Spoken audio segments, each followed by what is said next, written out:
Hello guys, welcome back to my channel.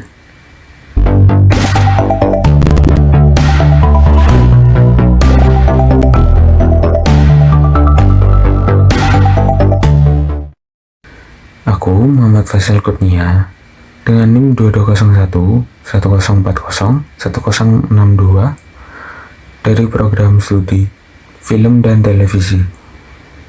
Di sini aku akan mereview dan menganalisis film A Taxi Driver yang dirilis pada tahun 2017.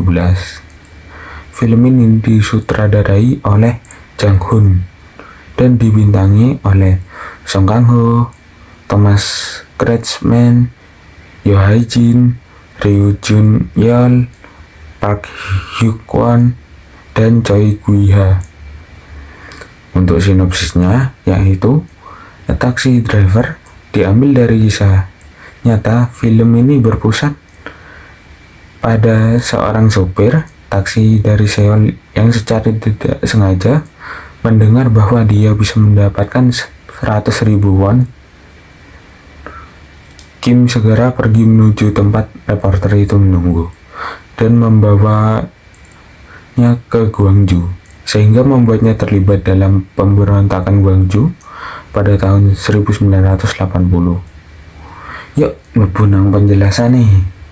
Ini aku hanya mengambil beberapa intinya saja. Yang pertama itu ada ID atau Das S. Dalam film tersebut bisa dilihat dari karakter Man Seok yang mulai gelisah karena meninggalkan putrinya sendirian. Akhirnya Man Seok melihat foto keluarganya untuk menenangkan dirinya. Dapat dilihat di cuplikan berikut. Selanjutnya ada ego atau Das Ich. Awalnya Man Seok saat hampir sampai di Gwangju, jalanan utamanya ditutup oleh tentara. Nah, akhirnya Man Seok berputar arah. Saat di pertengahan jalan memutar arah, Man Seok berhenti dan bilang kepada reporter tersebut bahwa tidak mau melanjutkannya.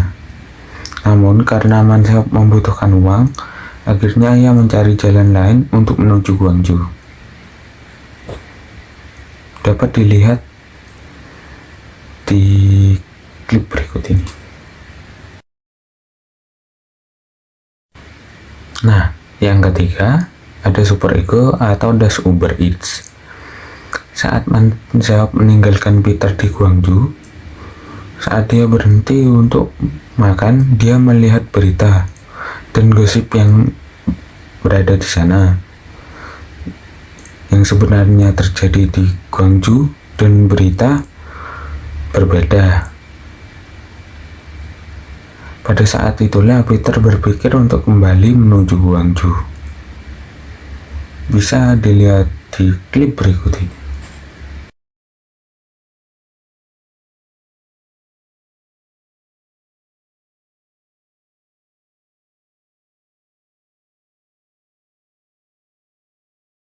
Ya, selanjutnya akan aku jelaskan pendekatan fungsi jiwa. Yang pertama itu persepsi. Persepsi dalam film A Taxi Driver sangat dipengaruhi oleh kondisi lingkungannya.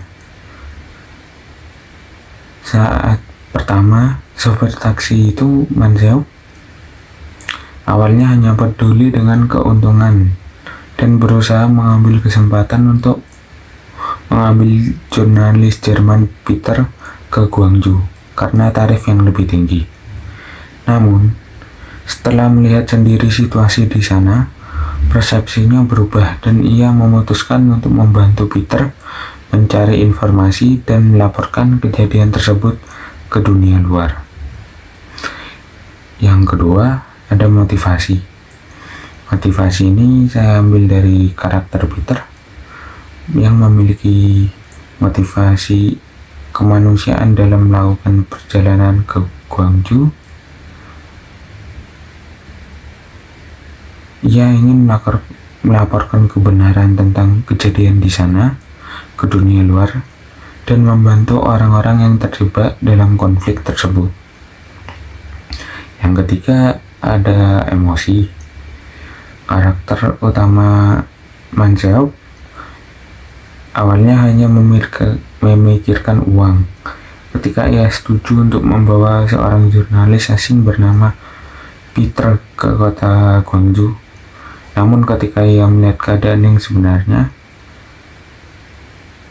di Gwangju, di mana rakyat sedang melawan rezim militer, dia menjadi terpukul dan merasa sangat sedih. Yang keempat itu ada belajar. Pada awalnya karakter film Manseop tersebut yang hanya peduli dengan keuntungan, lama-kelamaan setelah melihat kejadian tersebut sendiri secara langsung, akhirnya dia mulai bertindak untuk membantu. Yang kelima ada berpikir. Ketika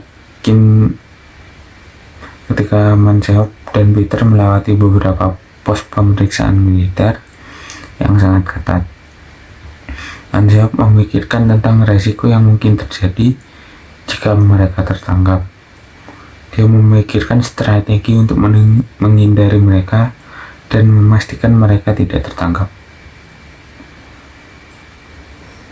Sekarang aku akan menjelaskan pendekatan kepribadian tipologi Bucharest. Nah, yang pertama ada Gloris. Gloris dari film ini aku menemukan di karakter Manseop yang lebih mementingkan keuntungan pribadi dan mempertimbangkan faktor-faktor praktis dan finansial dalam pengambilan keputusan. Nah, selanjutnya ada melankolik yang terdapat pada karakter Peter yang memiliki ciri kepribadian melankolik yang ditandai dengan sifat seperti perfeksionis, introspektif, dan seringkali melankolis. Karakter ini sangat peduli dengan kebenaran dan keadilan dan merasa terpanggil untuk mengekspos kebenaran tentang apa yang terjadi di Gwangju. Dia sangat introspektif dan mencari makna dalam situasi yang dihadapi. Yang terakhir ada dramaturgi. Ketika Manseop dan Peter tiba di Gwangju, mereka menyaksikan perlawanan rakyat yang sedang berlangsung. Adegan ini sangat dramatis karena menunjukkan kekuatan perjuangan rakyat dan memberikan penonton gambaran tentang keadaan di Gwangju. Nah, sekarang akan aku jelaskan tentang vokal dalam film ini.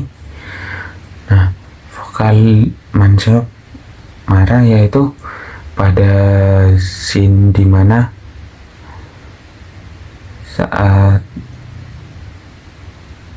Manseop terjebak di Gwangju malam-malam dan tidak bisa pulang karena taksinya mogok dan meninggalkan putrinya sendirian di rumah.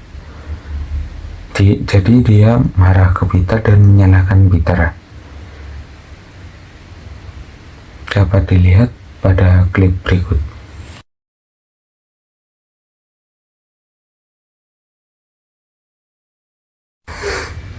Kalau vokal bahagia pada film ini dapat dilihat pada scene dimana mereka semua, Manseop, Peter, berkumpul di rumah seorang pengendara taksi Gwangju. Mereka berbahagia di sana, bisa dilihat dalam klip berikut.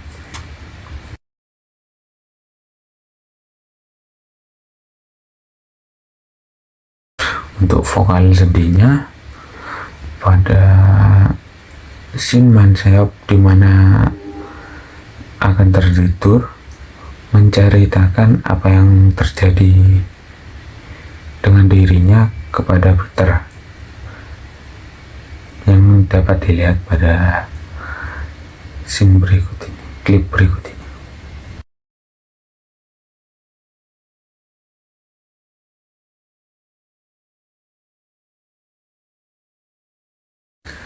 Ya, sekarang akan saya jelaskan artikulasi dalam karakter Mansap. Kenapa begitu menonjol?